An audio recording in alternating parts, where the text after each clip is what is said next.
again, everyone. I hope you enjoyed your meal. A little bit more of me now, I'm afraid. I'm going to tell you a little bit more about what's going to happen for the rest of today in a moment. We obviously got the most anticipated best man speech ever happening in a couple of minutes. This is just an interesting visual prelude that's going on now. This is it. Before that happens though, I just wanted to say a quick little word on behalf of myself and of Jenny. Obviously today's very special for us because it's our brother's wedding, but it's also even more special because it's the day that we get a new sister. And so welcome to our family, Nick. We've got a tiny present to pass on to you, but we're so happy to have you with us.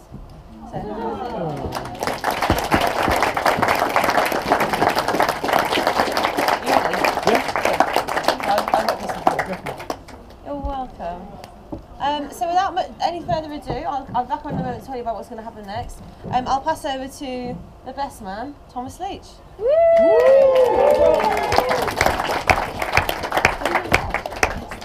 Hello, Ashbourne! Hi, a lot of anticipation. I feel like you've been built up very much for this next speech. Mainly as well because we've got like a massive screen here. So I do feel pressure is on, and like it took us ages to sort of get ready as well, so I do apologise for that. And we did have a projector die during that time, and sort of like I'm worried that the speech has gone out my brain as well. I think we'll be okay. So first of all, I should introduce the format I'm taking today. I've not gone with so much a best man speech as like a best man PowerPoint presentation. Mainly because I was thinking what I really wanted to capture was like sort of a health and safety work seminar, get all like the charisma of that. And the other thing is also that I'm a teacher, I'm a primary school teacher, so I thought this is quite a format sort of I'm very similar, sort of familiar with. But I'll try not to make it too much like a lesson. Okay, that's my promise to you. Try not to make it too much like school. However, I'm looking around at the moment and just noticing not a lot of people have their exercise books out. Which is fine, that's up to you, but when there's a test at the end, I don't know. Right. But what we're really here for today is this wonderful and beautiful ceremony, the union between Andrew and Nic. It's been, I won't lie to you, sort of I've not been to a lot of weddings in my adult life. A lot of my wedding sort of knowledge has come from Game of Thrones. But the weddings on that has gone brilliantly. I'm almost regretting wearing the armour underneath today. So that's a really sort of, I think it's gone excellent. And actually, no, it's a really lovely couple. And I feel very privileged actually today that I've been asked to play such a massive part in the union of such a wonderful couple. So thank you. I know a lot of people today have been comparing it to like certain other couples. I've heard people actually say Romeo and Juliet, sort of two star-crossed lovers, destined to be together, just fingers crossed, no group suicide at the end. The other thing that people have sort of said a lot today is maybe like a modern day fairy tale. And there's one which has really stuck in my head actually, but I thought it's very similar to, sort of Nic, Beauty, and Andrew, the Beast. But actually, when I really thought about it, I thought, no, it's not like any of those. In fact, it's so unique and so individual in the love that not even like T.S. Eliot, Shakespeare, Wordsworth would have written a love story this beautiful, where a lovely, intelligent girl falls in love and marries a balding ginger from Lincolnshire who spends most of his time down a sewer and can't pick up a towel without entering his back. Andrew, it's not going to get too much better from here on in. I've got 25 years of receiving the big brother treatment that I have to get back at you for. It's going to be a long 3 hours. So, first thing I should really do, introduce myself. This is the Leach family. This handsome chap, me, my name is Tom. I am of course the best man, not just today, but in humanity generally. And of course I am Andrew's younger brother as well. The younger brother of Andrew. I know some people will be thinking, God, we look so different. One big notable difference. We stand next to each other, you may be able to see one very big difference, sort of ebony and strawberry, living in such harmony. And we're sort of, we've also got, of course, Jenny today. Jenny you may have seen as a bridesmaid and is the other. Imagine, it's Russian roulette genetically. Really got away with it. And of course, Sarah as well did a wonderful job as the MC today. I'm not allowed to say she's bossy, so that's like half my material out the window. She was going to be asked to be a bridesmaid, but you get to a certain age and... I'm going to regret saying that one. Right. And of course today, we welcome the 5th sibling. And really, it's a big day, like I think you said this, Sarah, that it's not just a wedding for 2 people that, you know, we've seen a love blossom, but we're also gaining another leech. And I'll tell you, Nick, between me and you, you're already my favourite sister. Although anybody who spent a long conversation with Sarah or Jenny will know that's not true. But enough about my sisters. On to this hunk here. This is from Andrew's November page in his calendar.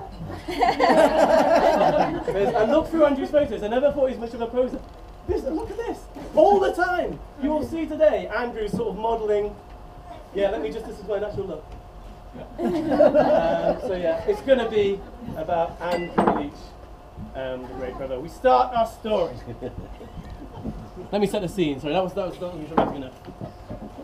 Cast this vision. 1984, Sheffield, chapter number 1, Ginger Dawn. I'm going to just take a side note and say how good this pun is. Red Dawn was a 1984 film.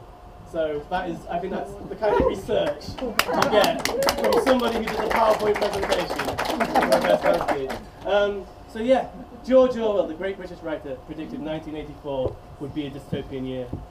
However, I don't think even Orwell realised quite the age of disappointment we would be living in. The miners in our very county we're focusing on were on strike.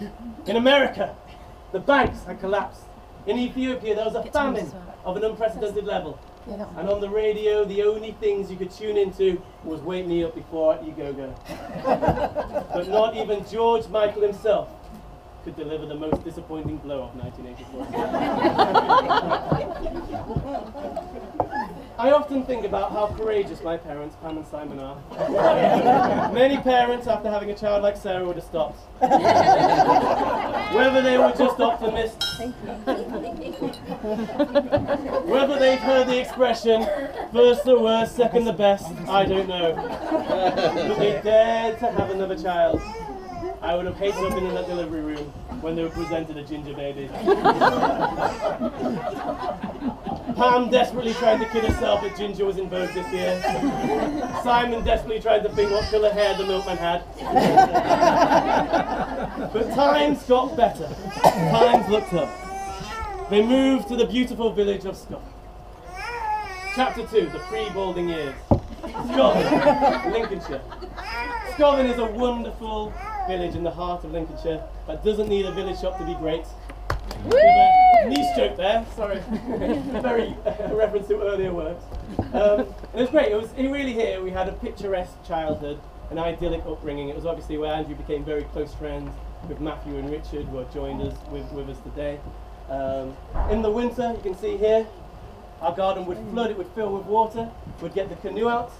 And we would play in the tetanus-ridden water. Come the summer, our garden would produce all sorts of fruit, which were absolutely disgusting to eat, even by fruit's low standard. And it was the kind of village which I really think shaped Andrew as a human being. It was the kind of village where Andrew could dress up however he pleased. I feel like this is sort of very sort of before Marvel Comics were big. We had Andrew sort of as Superman. He has an S. You can't really tell. He also has a fairy one. So like, an interesting thing with Superman. Before Heath Ledger as well. That is a menacing Joker we've got here as well. It's also the kind of village where you could wear any Japanese commode you wanted without facing a judgment as a child. It was also the kind of village where if ever parenting got too much. I should point out we grew up in rural Lincolnshire. And it's not that bad. They've got a water bottle. It could be worse. Chapter 3, the terrifying reptilians of our childhood. This is just, I had to find a link to have these excellent photos in. So yeah, Teenage Mutant Ninja Turtle and a giant frog. These are actually people Andrew works with now. I'm disappointed we didn't see them at the wedding. That was a sewer joke, by the way. Right, carry on. So, as we left, we came to the late 80s. The age of disappointment started to end. Communism was over, the Cold War ended, the Berlin Wall fell. The depressing sounds of the Smiths were replaced by the more optimistic, albeit worse, sounds of the Happy Mondays. And perhaps planet Earth got its greatest gift. And so was the birth of chapter number 4, 1989, Brothers Grimm. I've made a lot of jokes today, Andrew, at your expense. But I think actually anyone who's got a brother here will know there's a special sort of feeling that comes with having a brother. I tried to put it into words. I was thinking, how could I really sort of articulate this? And actually, I thought probably the way that I would most sort of describe it is just sort of a warm feeling. I've got a story to try and help me illustrate sort of this feeling. In Lincoln, when it comes around to your birthday, there's a thing that nearly everybody does. Damon's. Right there, right there. You go to Damon's. Damon's is an American grill. It is both a beloved institution and a public health risk. And so when it's your birthday, you go to Damon's. And there was a time when me and Andrew were children, and Andrew had the opportunity to go to Damon's, but unfortunately I was ill, and I was at home in bed, and wasn't able to go to Damon's. And so this is when Andrew did something rather remarkable, actually. So Andrew went to Damon's. By the way, they sort of serve things like ribs, and there's a thing called onion loaf, which is like, if you like bread, it's like bread, but they got rid of the bread bit and replaced it with onions and fat. And so Andrew went to Damon's. And Andrew, when he was a lad, he was a skinny guy. He was quite a skinny child. And he got there, and he ordered far too much food than you'd ever expect a child of that to eat, or would ever be able to eat. And that night when Andrew came home, my dad woke up in the middle of the night and he heard a sound coming from our bedroom. Me and Andrew shared a bedroom. And he came to the door and he opened the door and he witnessed this sort of warm feeling, this spectacular thing that Andrew had done. Now, some of you may have already sort of inferred that Andrew perhaps went to Damon's and ordered too much food because he brought it home in a doggy bag, and then he brought it to his ill brother at home, and then in the middle of the night, my dad woke up to a midnight feast of me and Andrew eating this beloved Damon's. If you guessed that, you were completely wrong. That is not what happened. Instead, my dad walked in and saw a shocking sight and said, "Oh my goodness, Thomas, you've been sick on yourself." In which case, my brother, who was in the top bunk bed, leaned over and said, "No, I just ate too much at Damon's." I have never been able to eat onions since.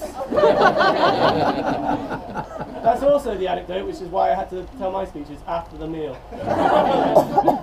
So that's the warm feeling that I have about my brotherly relationship.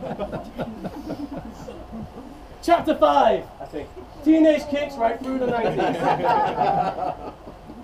As the spectre of time took its toll on all of us, Andrew metamorphosized from child into teenager.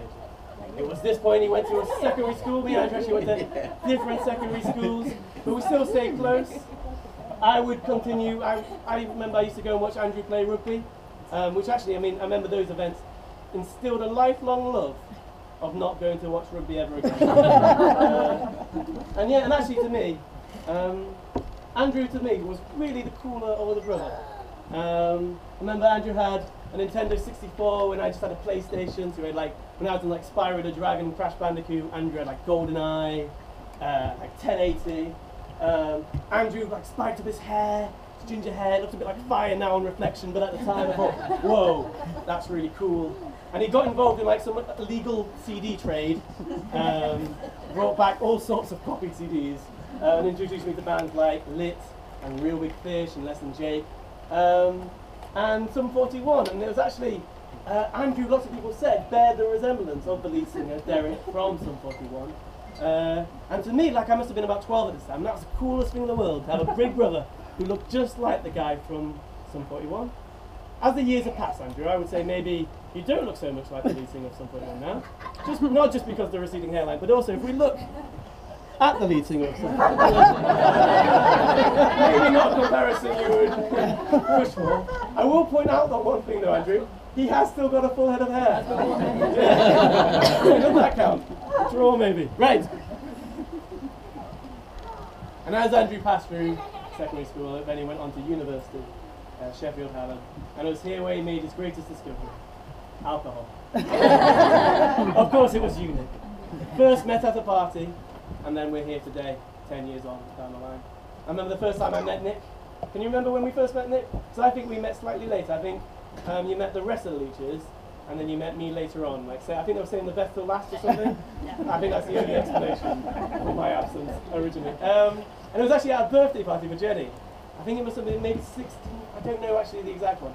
Pizza Hut. Pizza Hut. Pizza Hut. And we went to Pizza Hut. And it was quite funny because Jenny worked at Pizza Hut, and Jenny could only have a birthday party if she got staff discount. That's like the rule my dad set in there. So we went to Pizza Hut, and I remember first meeting you, and I was blown away. This beautiful and intelligent girl, but what really stunned me was she had no visual problems at all. I was sure the future bride of Andrew would at least be colourblind. None at all.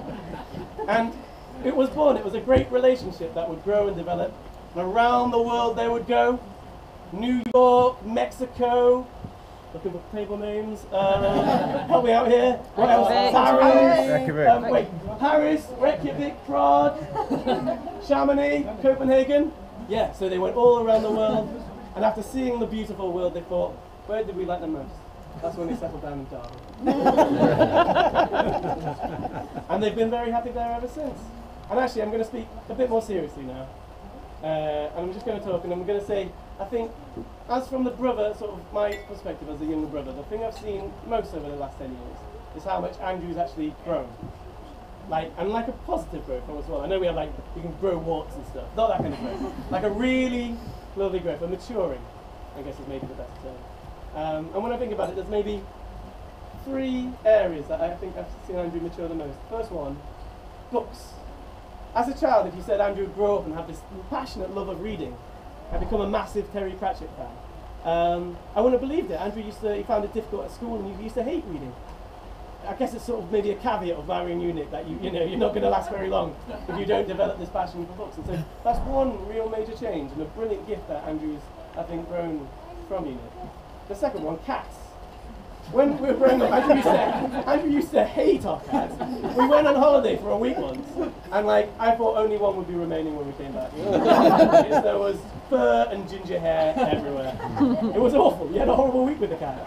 And now, Rodney and Jasper, there'll be people here today who didn't realise Rodney and Jasper were cats. Well, they're not their kids. They're not some involved in a gang war against Fluffy Ball. No, it's genuinely, to see Andrew, I mean that's another thing that we've changed. Maybe a fatherly instinct coming into it. And the last thing is romance. When we used to watch films or TV programs as a child, and Andrew would watch them and he would do this. 2 characters kiss. If anything romantic happened, Andrew would. Phantom of the Opera, the musical. Phantom of the Opera, the musical. He could really like romance, which happens in nearly every narrative, any film ever made. Andrew would make loud vomiting noises. It was just the noises in this case. It wasn't the full-blown Damon's vomit like I had previously experienced. And now, Andrew, I see you, and you're sat here on this wonderful romantic day. One of the most romantic days I've ever seen in this wonderful relationship, and you're content, you're beautifully happy, you're loving it. And so those 3 things, Nic, I have to say, I guess what I really want to say is thank you. Because I can't imagine where, I genuinely, if I thought where Andrew would be without you, if he had never met you, I don't know where it would be. The adult we know of Andrew is I think, really through you. And together you've grown into this wonderful couple. And I've now got a brother who's just so happy and content in his life, knows who he is, and yeah, I think we all owe that to you. And so I'd like to say thank you and welcome to the Leech Group. There's one last thing I want to say. So, upon this, I thought I've told a story today. I've picked up the wrong piece of paper out myself, and I thought, hey, one thing that we need is a story for this love story. Right. I'm struggling here. Oh, stuck right in. I won't lie, I'm going to have to do a reveal here. I have a hip flask. And it was stuck underneath. I was thinking, surely I could use this. It was stuck. I had to abandon. I'd already started the story. I couldn't just be like, oh, I wasn't talking about anything there. And so I've tried to think of a title for this love story. And I thought it would be so easy to think of a pun. I'm quite good at puns. Andrew's red and he's balding. I thought I had loads of material. I couldn't think of anything. So here is my terrible list of what I thought could be potential titles for this love story, if it ever was made into a book or a film. Number 1, Ginger Warrior. Number 2, this is a joke. Andrew on the stag do couldn't do the surfing or the mountain biking, so he tried to pick up a towel, a spare towel, not even his first towel, his spare towel, and done his back in. So I thought we could call it Brokeback Mountain.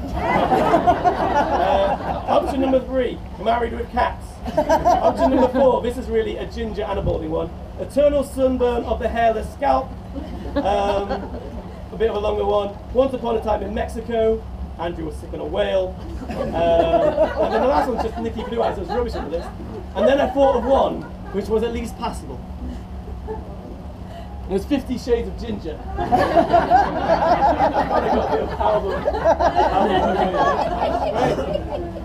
Now, like I said, I did make a joke, or what I assume you thought was probably a joke at the beginning about an exam at the end.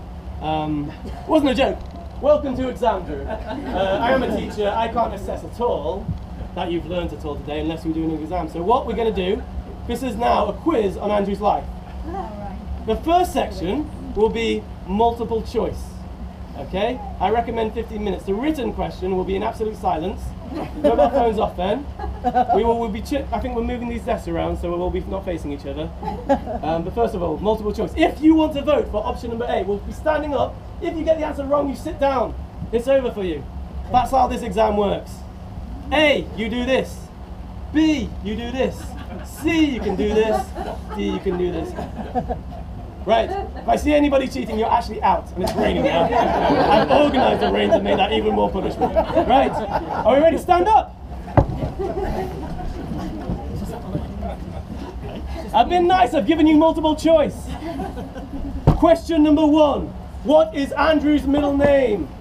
A, Robin. B, Bruce. C, Wayne. D, Batman. This is really just to wean out any jokers in the crowd. Yeah, another pun, another Batman pun. Hey, unintentional. I think everyone's going with A. Don't just copy your partner. They might be wrong. If you're going to get ahead in this quiz, think outside the box. Okay, all say standing, and the answer is A, Robin. Right, well done if you got that right. Don't. Right, question number 2. Which of these pirate characteristics does Andrew have? A, a collection of gold coins. B, a gold tooth. C, a pet parrot. D, a proneness to vitamin C deficiency / scurvy. Go. Don't just look at someone you think might know the answer. You didn't revise. It is B. Sit down. I saw someone get the wrong answer there. Well done. That's easy. I've got the wrong answer. Ah, you got the wrong answer. What did you vote for, pal?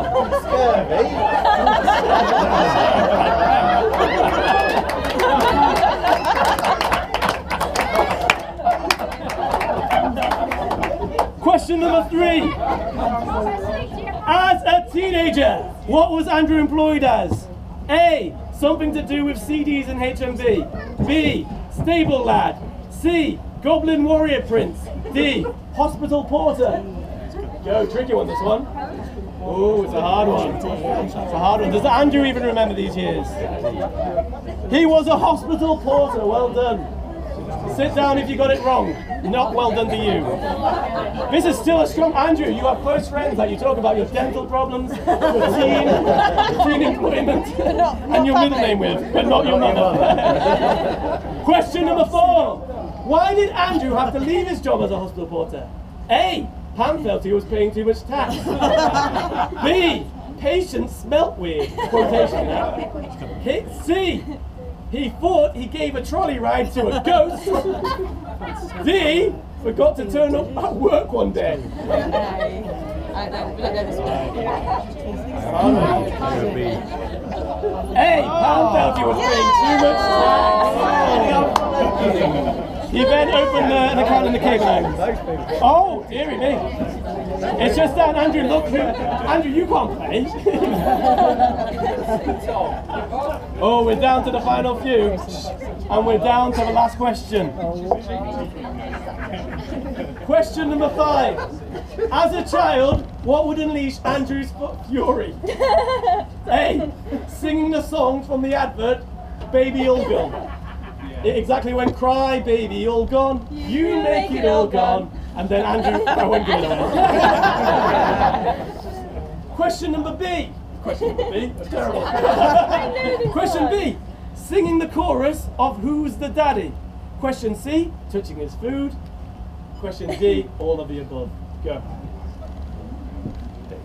I think you should go sing Who's the Daddy. D. All of the above. Who's the daddy? You are, baby. Unless you get it wrong, you have to sit down. How many do we have left? Oh, well done. You will receive your certificate. And that will help your job prospects. It is respected now in the work. Nice. Well done. Right. Okay, there was one last thing. Sarah, if you could do me the honours. I'm going to actually take off my jacket for this, just like flexibility.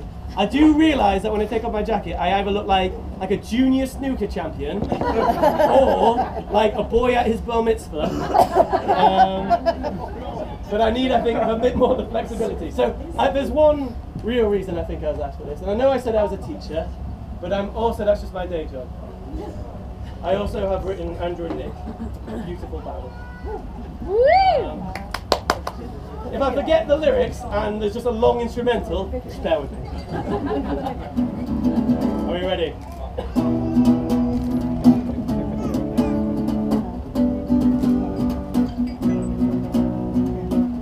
When I look at the world today, I feel like all is blue. In the age of social media, it's hard to find a love that's true. There are no jobs, no one is working, but dance halls are filled with young people twerking. Youth culture is all rap songs, chicken cottage and Jaeger bombs. But along comes a story so old that it's new. Out of the gloom, Nic and Andrew.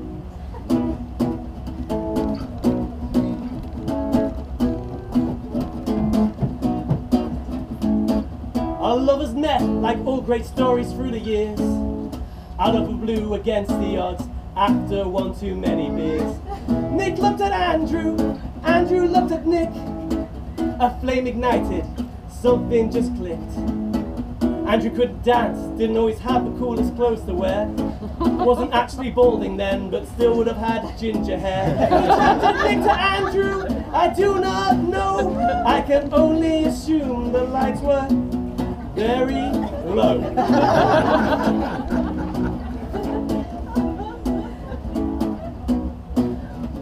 A new love was born, around the world they would go.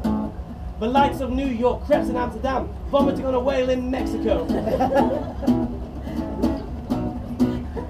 What started as a fling was now a love that was crazy.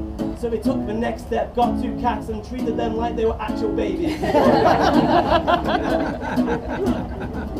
on a trip to Iceland, the big question was popped. I should point out it was Iceland, the country, not the shop. So on this special wedding day, I guess there's just one last thing to say. Nicola, welcome to the Leeches. Woo! You're the first sibling to volunteer. The rest of us are forced to be here. Welcome to the Leeches. If you like an impromptu sing, you are doing the right thing. Nicola, welcome to the Leeches.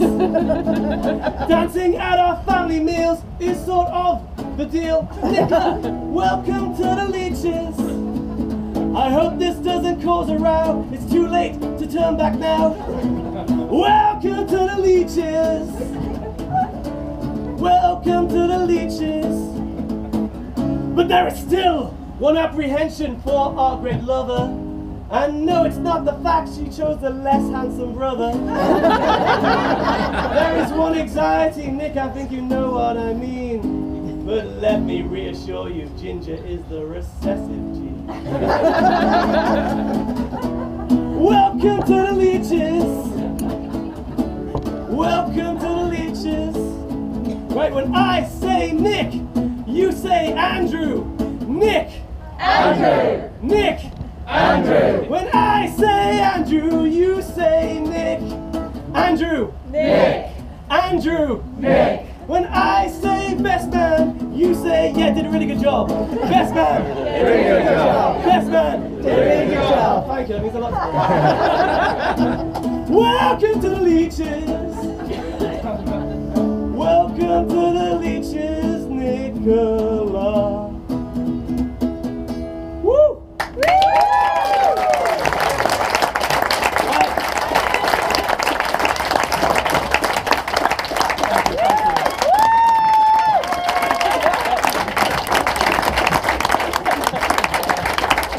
If we could all raise our glasses now and raise a toast to Andrew and Nic. Andrew and Nic. Thank you very much, Tom.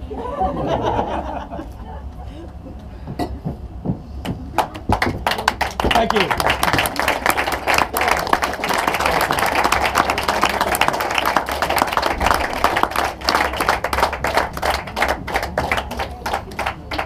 Thank you very, very much, Thomas. That's a very hard act for me to follow and one that I won't overtake. So I'm just going to tell you some factual information that will help you navigate the rest of your day.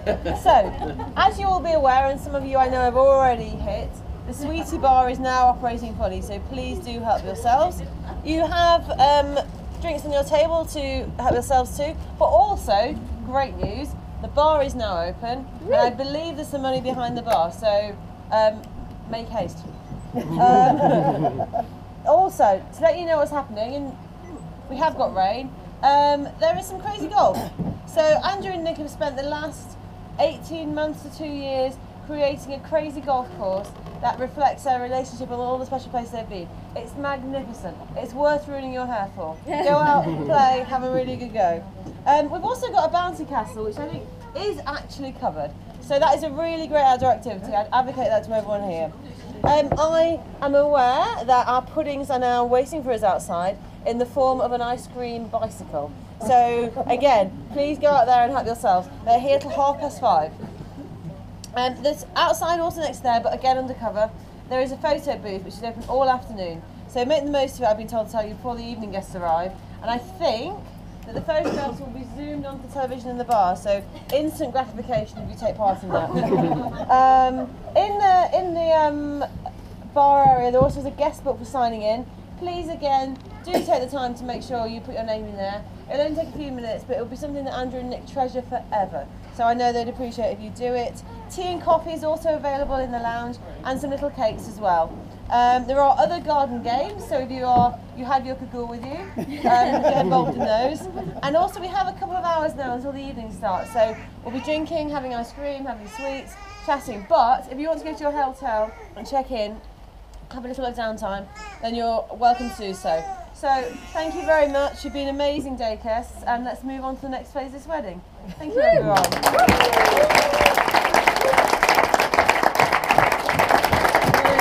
Thomas, you were amazing. I think it might be the best man speech I've ever seen. Very good. Very good.